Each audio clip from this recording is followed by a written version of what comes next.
proceed, has everyone gotten an archipelago link in your email? Or like, who don't have? Just a show of hands.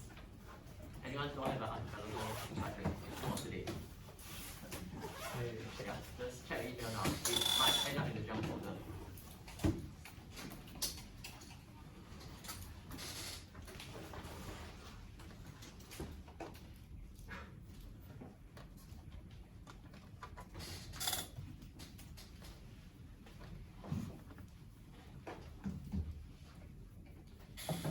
I'm Wei Liang, your TA for this tutorial class as well as the one right after this, T12. My email is over there, and if you all want my Telegram handle, it's just take the front part of my email. That's it. And yeah, I'm a year 4 CS student. I know a lot of the other TAs are like math double major, math DDP. Like no, I'm just a single major CS student. But I have done like it's my first time tutoring CS3230, but I've done like a couple of other mods in the class. And also, yeah, fun fact is that I'm doing the algo specialization. So a lot of my friends call me crazy for it, but these are the mods that I've done thus far. So if you want, you can like meet me during office hours and you can like discuss about any of these mods over here.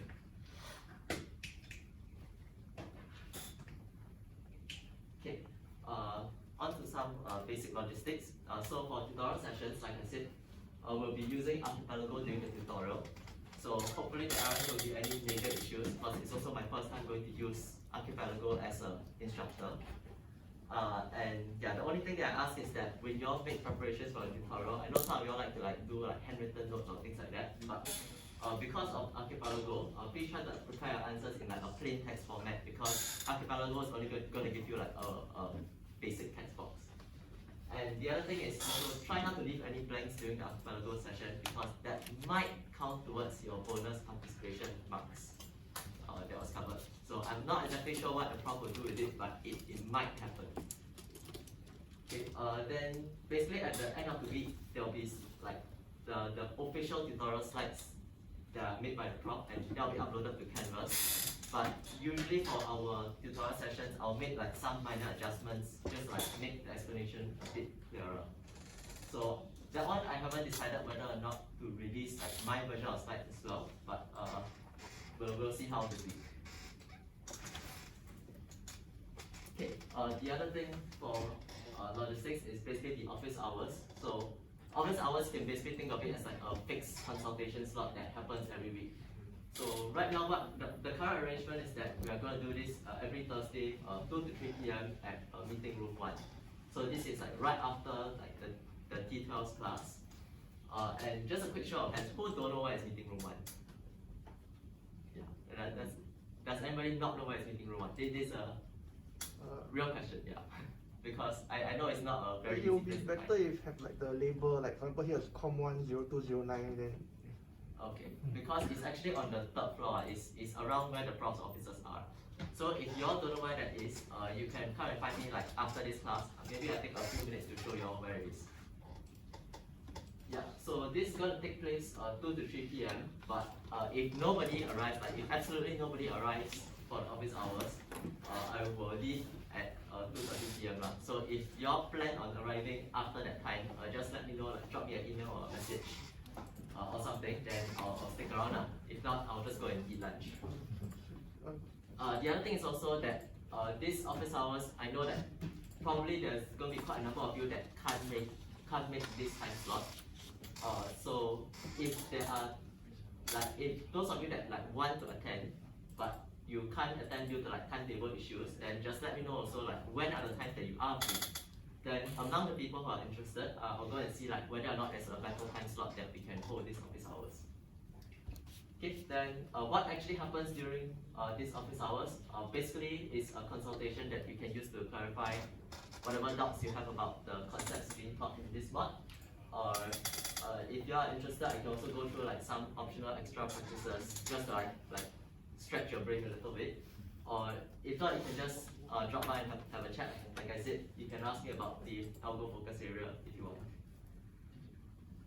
Okay, so at this point, any questions before we move on to the tutorial itself?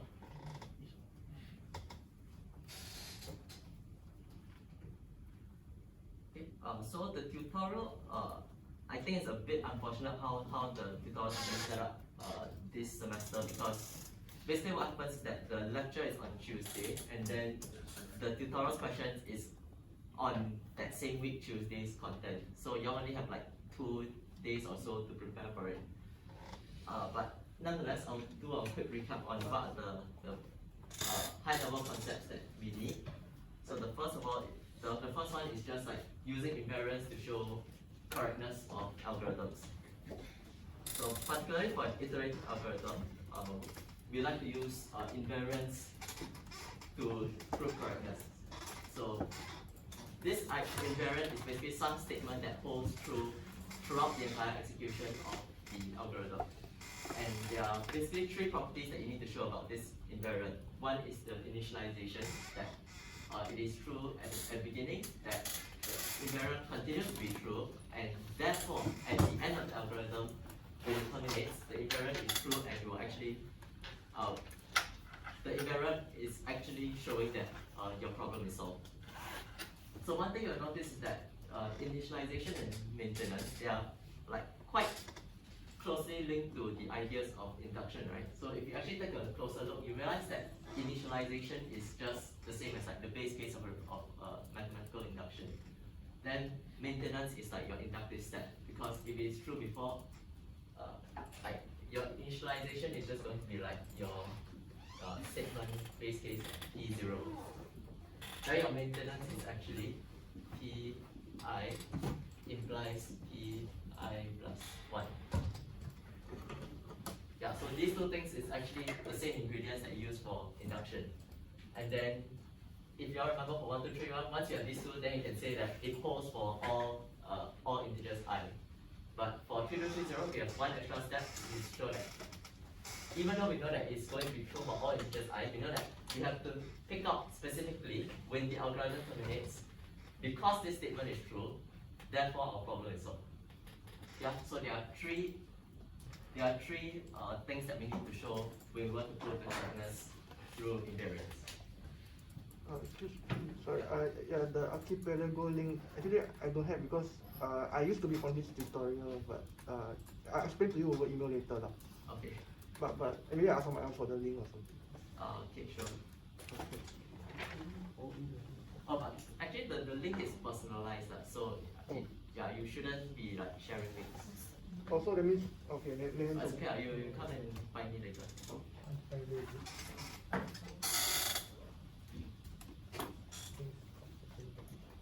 we move on to our first question. So the questions themselves should have been uploaded to Canvas beforehand already.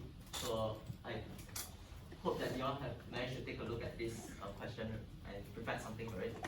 But just a quick recap. Basically, this is a Dijkstra's algorithm that you all know from your CS3230. And yeah, we want to show that this algorithm is correct. And basically, in particular, what I want you all to put in your in the archipelago text box is like, what is the invariant for this while loop function?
have the right idea already. If you are still typing, that just feel free to continue typing. But I'll move ahead with the solution. So yeah, again, this is the pseudocode for Dirac algorithm. It's not really that important right now, but if you are just interested in like what the invariant is, first we're gonna do some like basic definitions to help us figure out what we're talking about. So we're gonna define the first thing is called like delta from A to B. So this is like the optimal shortest distance from A to B. So it's like the correct shortest path. Then we also define this weird thing called like gamma from X to U. This basically saying that for all of the vertices in X, we're going to see what is the shortest path to that vertex, and then see whether there's a shorter path to get from that vertex to U over here.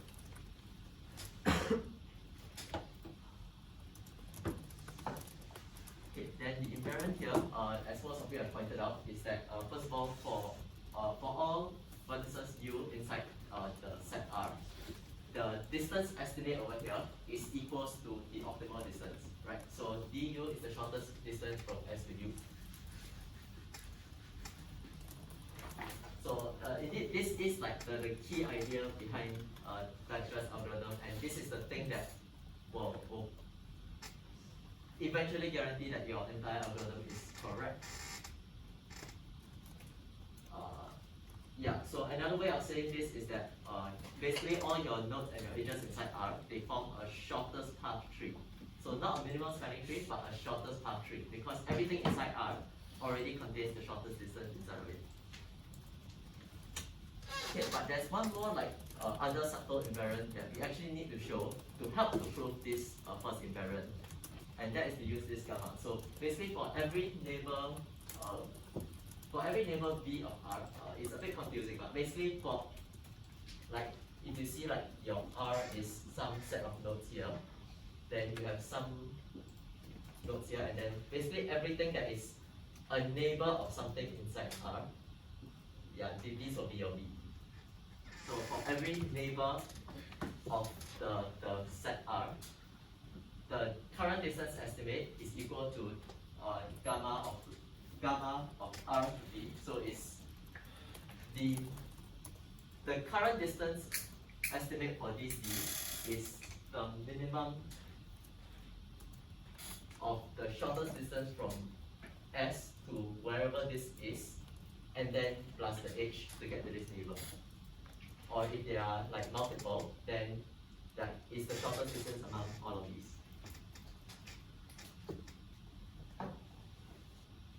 Okay, so let's set all these definitions to one side first, and then now we're going to talk about how we're actually going to prove these two invariants using the algorithm here and our definitions here. So remember the three things that we're supposed to show. The first thing that we need to show is initialization. So initialization is usually a very simple thing to prove. So basically, before the first iteration of the loop, you observe that your R is going to be an empty set, right? So before this for loop is an empty set. So this invariant is going to be trivially true, because you see all this is like for all U in R, but because your R is an empty set, this is what we call the vacuous truth, right?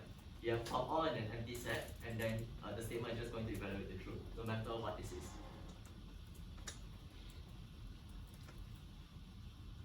Yeah, then similarly for the second one, it's also depending on like every neighbor of things inside R, but if R has nothing inside, then the statement is just vacuously true. Okay, any questions so far? If not, the next step, the maintenance, is going to be a little bit more tedious. Okay, then moving on. Yeah, so this now the maintenance. So maintenance is basically something that if we know that the while loop is going to do something, it's going to make some kind of changes, and what we need to show is that even throughout all of these changes, our invariant will continue to hold. So basically, in each iteration, we realize that our R is going to be changing. So our R becomes R prime when we add the new node U to it. So to maintain this invariant, we basically need to show the two things here. So yeah, again, we need to show the du equals to delta su because we are adding u into R. So we need to show that this holds as well. Then again, for every neighbor v of the new node that we're adding in, that this continues to hold as well.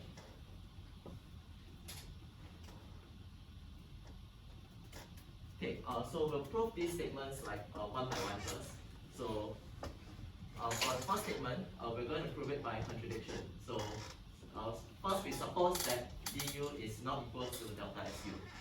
Then actually if you want to prove things like a little bit more rigorously, you actually have to divide this into two cases.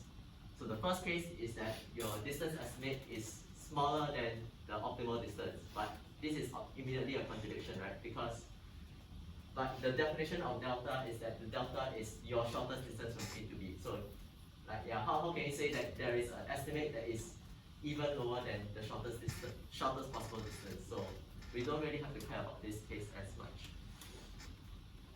The second case here is that your distance estimate is actually going to be greater than is an overestimate of the shortest distance, right? So what it's trying to say is that there exists some path from S to U that doesn't immediately go to U, but the total distance is shorter than du.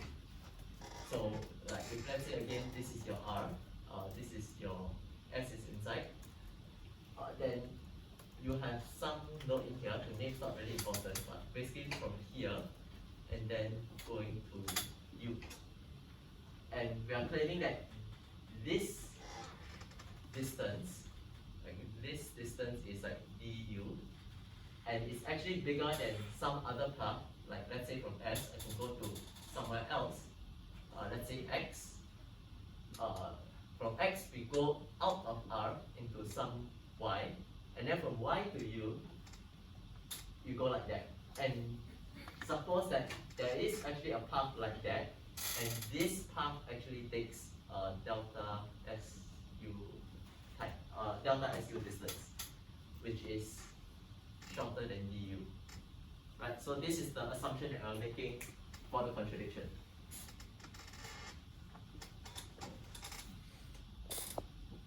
Okay, yeah. So you can see another like so-called similar depiction over here, or you can just follow this as well. It's similar.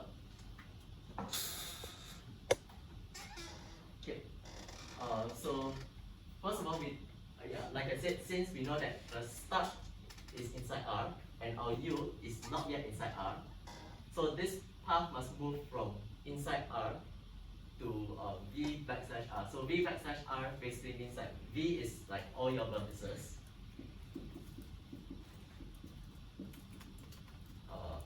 Vertices or nodes they are interchangeable terms.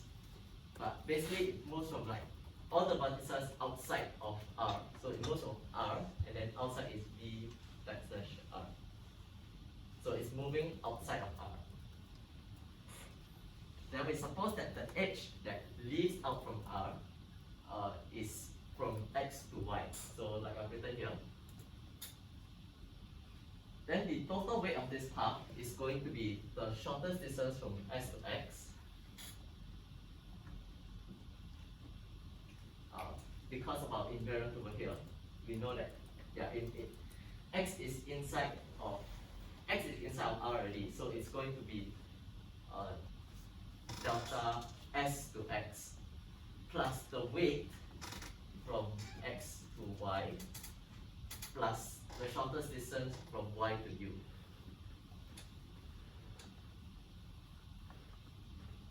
Okay, so I'll write this on the left hand side. Okay, so okay, no, I'll write that down later. I can see here that basically our delta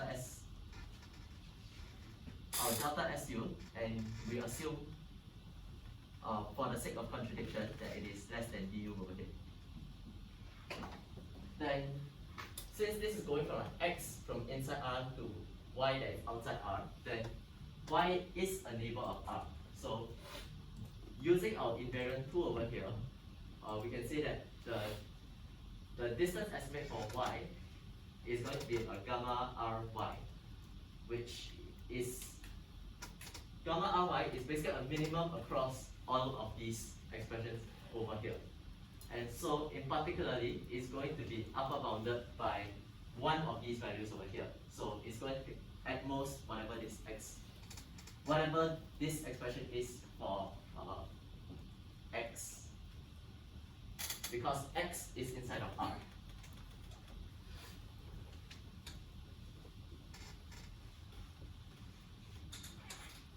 Then the last thing we need to take note of is that basically, because if you remember the assumption of Dijkstra's algorithm as a whole, this algorithm only works when your edge weights are non-negative, and this is why. Because we need to make an assumption that the edge weights are non-negative, therefore your shortest distance from y to u must be at least 0. So if you want to put everything together, you will find that basically your dy over here, alright, dy is equals to your gamma ry, which is upper bounded by delta s to x plus the weight from x to y. And because we know that the distance from y to u has to be non-negative, so this is also going to be upper bounded by sx plus weight x, y plus delta from y to u. Right, because this must be at least 0. And when you realize that this entire thing you put here is actually going to be your delta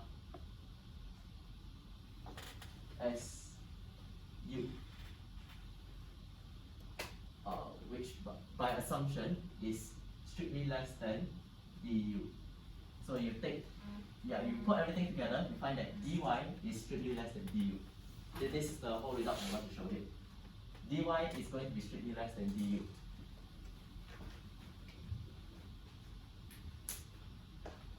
But now here's where the contradiction comes in. It's because if we take a look at the algorithm, we see that in line 4 here, we say that we must pick a u that has the smallest du inside of it. So our algorithm, like, we say that we are trying to select we pick u and assume that it is not the smallest distance. But if there is another smallest distance, which is this dy over here, then this would have been selected in line 4 instead of u, right? So the fact that our algorithm must have selected u instead of y means that actually du must be at most dy. But this is a contradiction with whatever we prove over here, right? Because we look at dy strictly less than du and du is at most dy, that there is no value of du, there's no value of du or dy that can satisfy both of these conditions at the same time. So it's not possible for such a case to happen. And so therefore your invariant one is true. Okay, then you notice that to prove this invariant one, we made use of our invariant 2 over here. So that's why we also need to show that our invariant 2 is also going to hold. So for the invariant 2, this is going to be slightly simpler. So basically we need to show that for every neighbor v of u, because if you remember the definition of gamma here is just that it is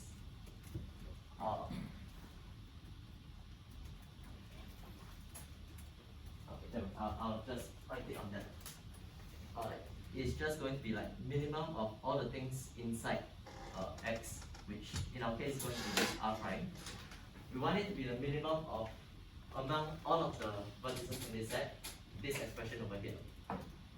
So basically what I want to achieve is that once we add u into this into this set over here. Then we need to update all the other neighbors of U such that it will also update this estimate to account for the fact that U is now inside the set. So yeah, our R prime is again is going to be just R, but we added U inside. So to actually update to the correct value gamma R prime V, you just need to take the minimum of whatever it was before, which contains everything inside R, and you just account for the actual fact that is U a path that improves the estimate, and if it does, then yeah, your gamma will change. And in fact, that's exactly what we see inside set 7, right? So we are going to set the minimum of your dB, which is whatever the value was previously, and then check is it improved by having U as a neighbor.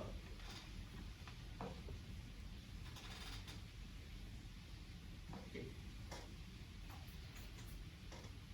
Yeah. So as a result of like your step 6 and 7 here, because your you have your invariant tool, and we also proved that your du here is equals to delta su. So your dv will be updated correctly, and then your invariant here, your invariant tool is also correct. Yeah, so any questions before I proceed? Okay, so yeah, we've just shown the maintenance, so we're done, right? So yeah, as you all remember, we still have one more thing to show, which is the termination here. So termination is quite similar to initialization. It should be much easier to prove compared to the maintenance. So we just need to observe that basically your while loop's condition is while R is not equals to V. So obviously at the end of your while loop, you're going to have R equals to V. And by your invariant one, you know that for all things inside of R, the distance estimate is the correct shortest distance. And so you know that whatever distance estimates you have is going to be equal to the correct shortest distance for every node inside your graph. Yeah, and that's all there is for Dijkstra's algorithm.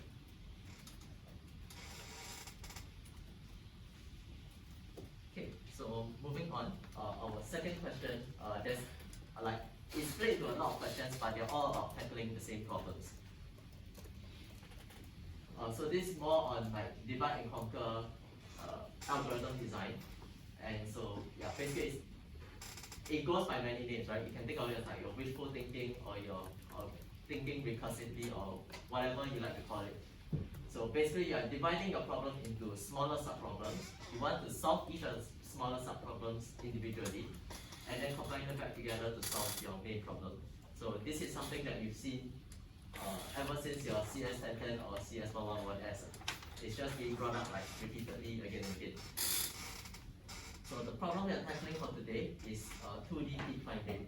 So for those of you who attended Jack Gilbert's CS3230S, this has been covered in the lecture already, but if not, for the benefit of those who have not, basically an element ij is called a peak if it is greater than or equals to all of its adjacent neighbors. So what this means is that basically you have your array element a, I, j, then its four neighboring elements would be a, I, j minus 1, a, I, j plus 1, a, I plus 1, j, and a, I minus 1, j. Right, so in these four directions, you have these four neighbors. And if you're greater than or equals to all four of these things, then we call this aij a peak.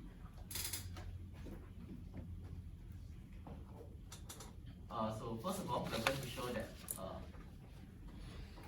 the question for this is basically prove that any 2D array A will always have at least one peak.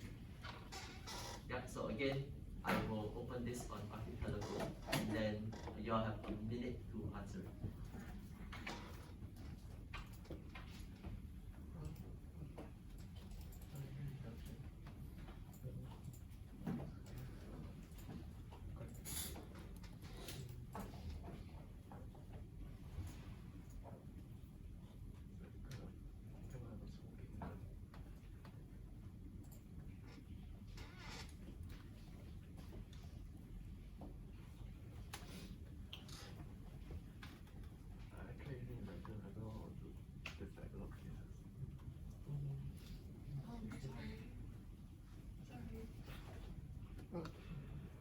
TA. I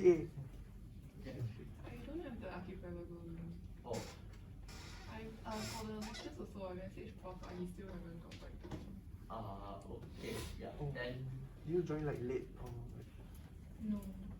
oh. Cause I got the link for the, at least for lecture I have. But I'm not on this. I used to be on this slot, but I don't have, yeah, that's why I don't have. okay, I think we can sort it out after the lesson.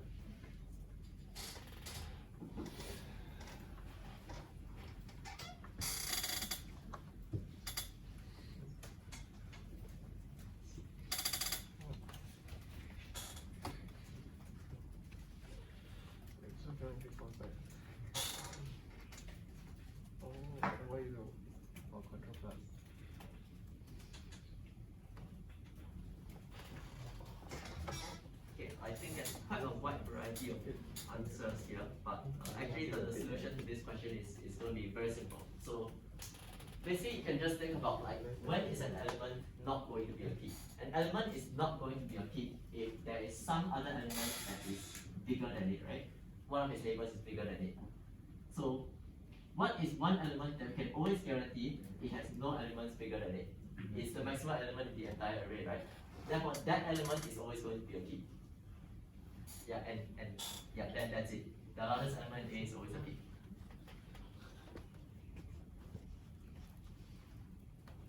Okay, so on to our next question. We give you an algorithm for finding a peak in a 2D array. So this is like kind of like divide and conquer already. Our base case is that if you have only one column, then just return the max element in that column. So that maximum element, like we said, is going to be a peak. Otherwise, you select the middle column of A and then find the maximum element of that column. If that happens to be a peak with its neighbors as well, then we are done. If not, then you search the left half and the right half separately for a peak and try and find a peak among one of those two. So the question for this one is basically to find the running time of this algorithm here. So in particular, I want to find what is the worst case running time. Yeah. So I think next week you're talking about like average case, but for this question we want to talk about the worst case running time.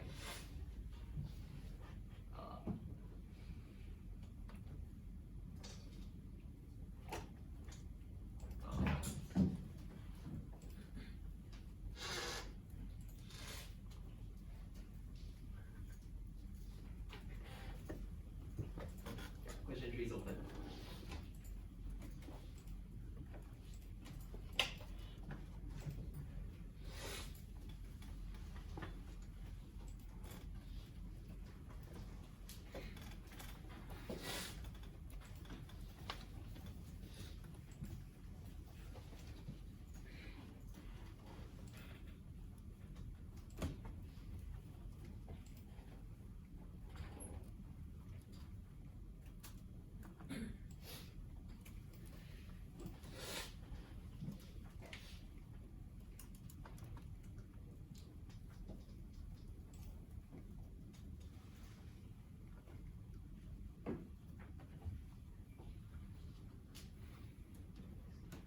Oh yeah, if you can also write down the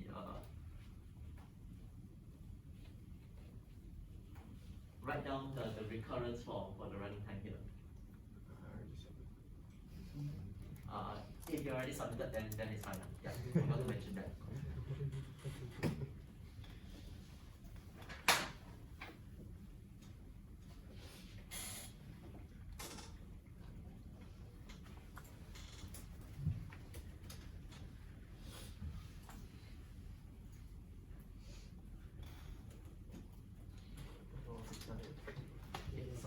long as we have the right idea here, that the running time in this case is going to be O of m times n, or because we are talking about like worst case running time, we can actually say that it's a tight bound of like theta m times n. And so now we'll talk about like how are we going to analyze this and arrive at this answer. So one way to do it, what some of you all will write is like basically something like t of n and m equals to 2t n over 2 and m plus theta m. So this is your time, this is your two subproblems, and this is your time to take for one column. But this can be a little bit more tricky to write out because you only need to keep on writing this m everywhere. So what we'll do instead is we're actually just going to consider first what are the number of columns that we process, because the time it takes to process one column is going to be the same for all columns. So you can get a much simpler recurrence for the number of columns that we process. So this is just going to be Tn equals to 2Tn over 2 plus 1. Then this recurrence we will know how to solve, right? We can apply actually our master theorem. So your A and B are both 2. Your Fn is 1, which you can think of it as n to the power 0. Then if you plug in all your values, you'll find that case 1 of the master theorem applies. So you arrive at Tn equals to theta n. And then we know also that the time to process one column for every column is going to be theta m, sorry. And therefore the total time is just going to be theta n times theta m. So you get total time of theta n times m. And yeah, just for reference, this is the statement for your master theorem case 1. So any questions so far?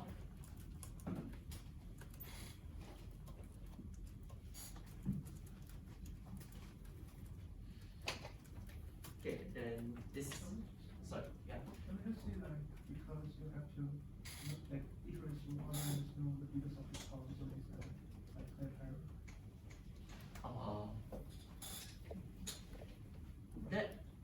The issue with that would be that you also need to show that the algorithm does eventually visit every single column. So you will need to justify using what's given to you in the algorithm that it must eventually visit every single column. So I mean, even yeah. this is what within every single column. Like, you can visit every single column like most ones. So every column you can visit every single most ones. So yeah, but the thing is that you also cannot guarantee that it will visit every column at least once. So you don't know that it visits every column exactly once. So for example, like if in this case we check like either P1 or P2 is a peak. Okay, no. Yeah. So yeah, you could do that, but then you need to argue along the lines of it, that it has to visit every single column using what is given to you in the algorithm. So that might be a little bit more challenging, not impossible, but yeah, it is doable.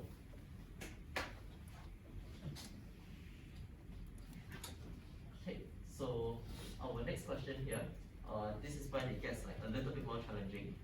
So we know that your Aij is going to be a peak if it is greater than all 4 of these things. So now we suppose that your Aij plus 1 is actually bigger in the other direction.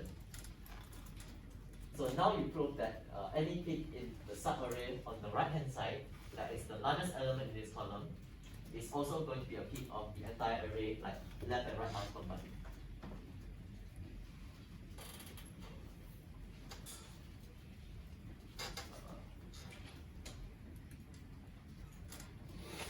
Question for open.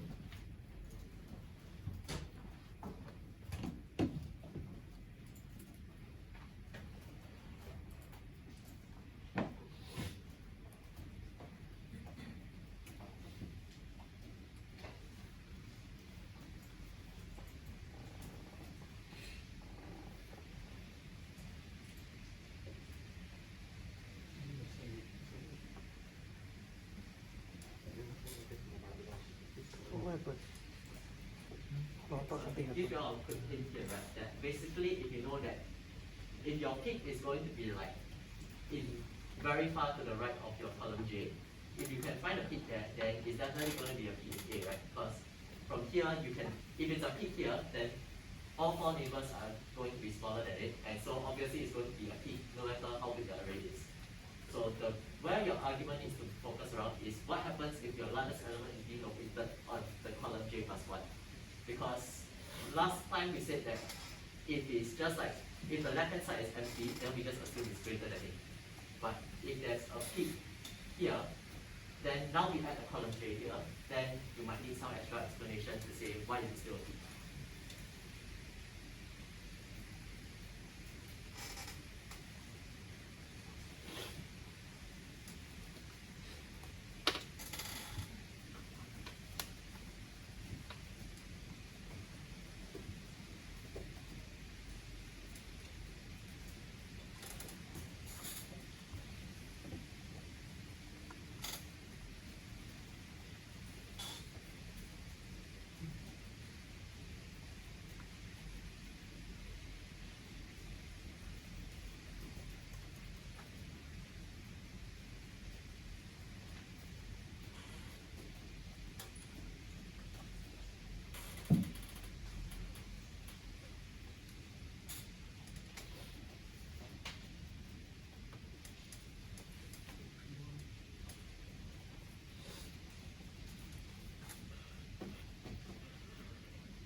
Of time, I think I'll go through the solution for this question now. So again, if you are still typing, yeah, feel free to just like continue writing out your answer.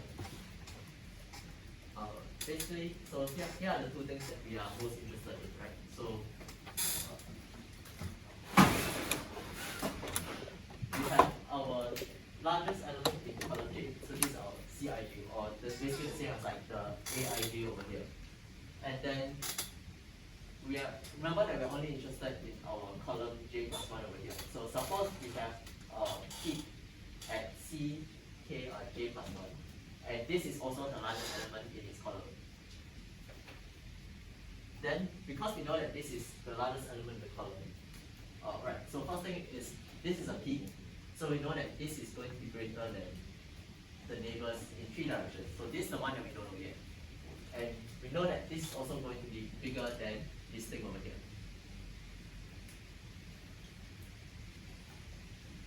Now by assumption, right, remember I was also given the question that we originally tried to find a peak in this section over here.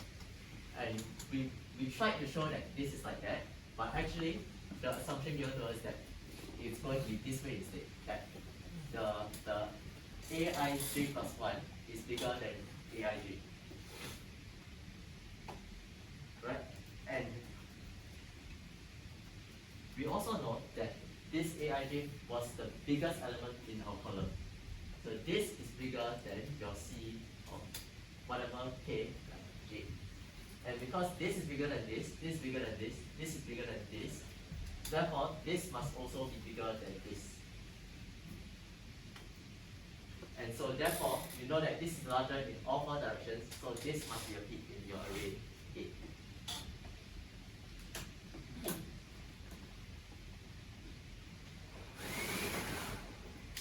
Yeah, so any questions so far?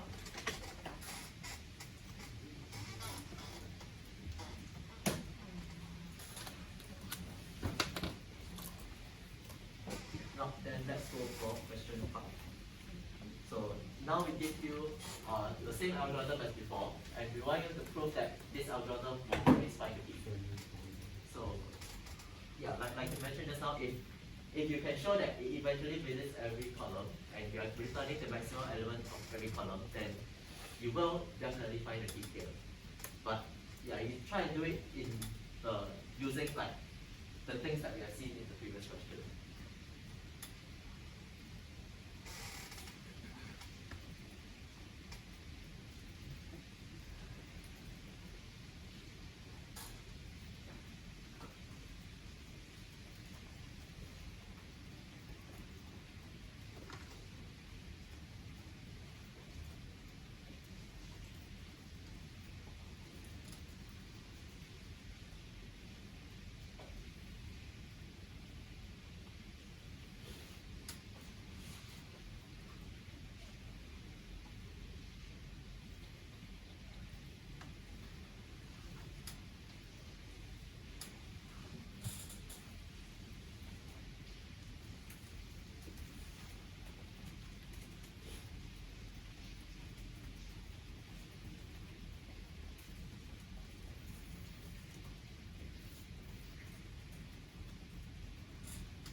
No, just need to extend.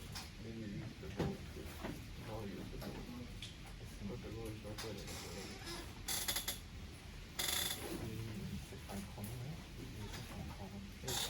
Then you cover half already. Then now you use the row. Then you cover half again.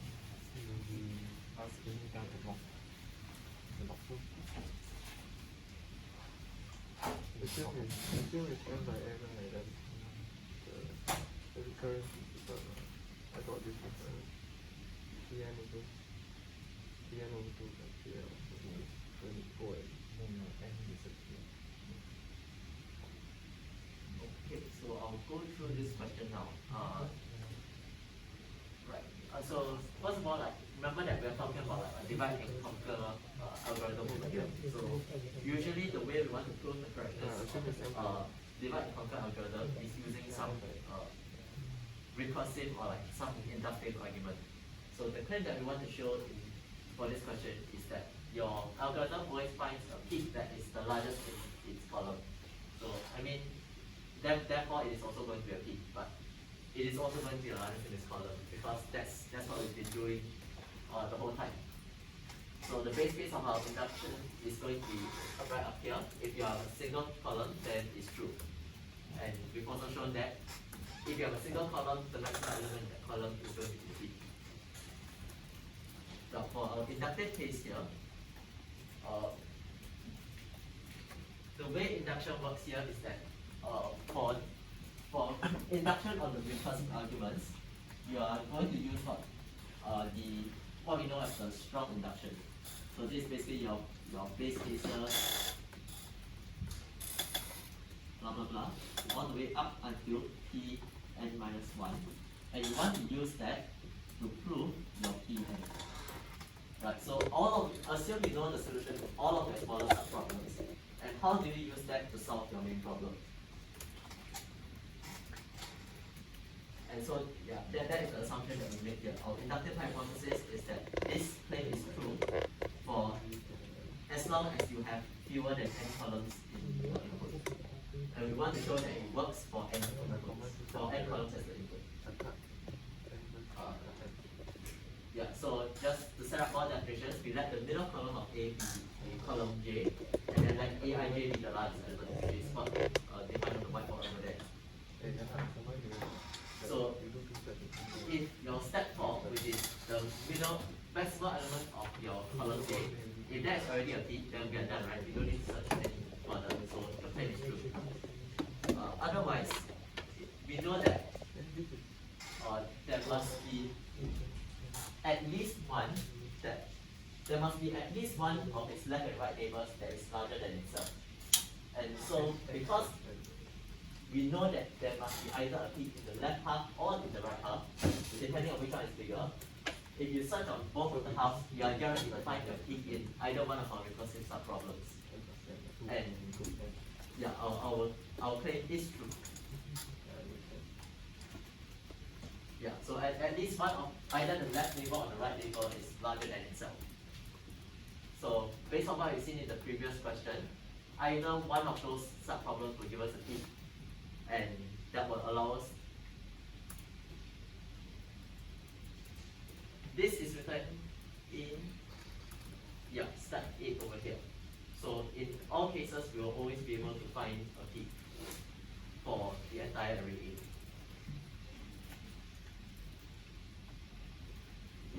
Any questions on how this logic works?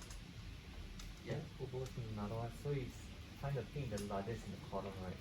So eventually we key until the largest element is A. So it doesn't necessarily have to find the largest element in the entire array A, because yeah, you can see that there's a few cases here that we allow us to return the search early. So for example, if you pick the middle column and it's already a peak, even though we don't know if it's the maximum element or not, as long as we find a peak, we can just return it straight away. okay. Yeah.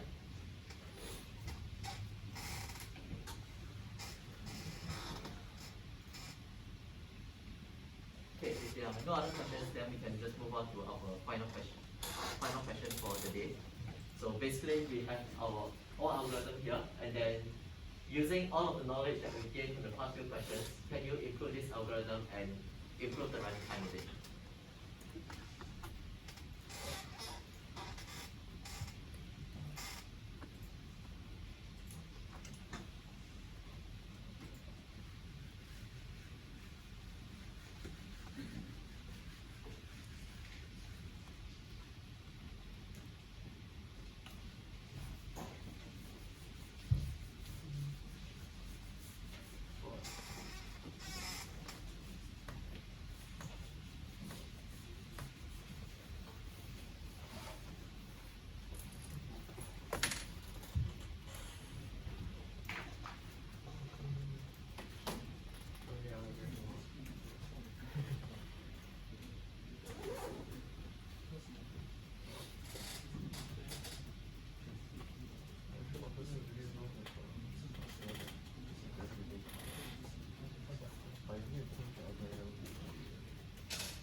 So if you all have managed to follow along for the last few questions, then this should be quite a simple exercise.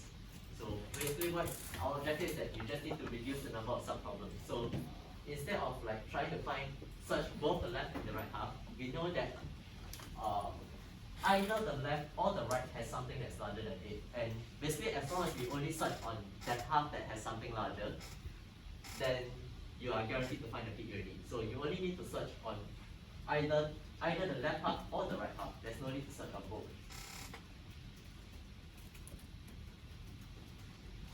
And so the running time for this case is your reference for the number of columns that you visit. Now just becomes Tn equals to Tn over 2 plus 1. Then now you apply your Russell theorem, and now case 2 applies now. So you'll find that your Tn is theta log n, and your time to process one column still remains at theta m. So your total time is just going to be theta m log n. So again, yeah, that's the statement of case 2 for your reference. Yeah, so any questions? If not, then that is all for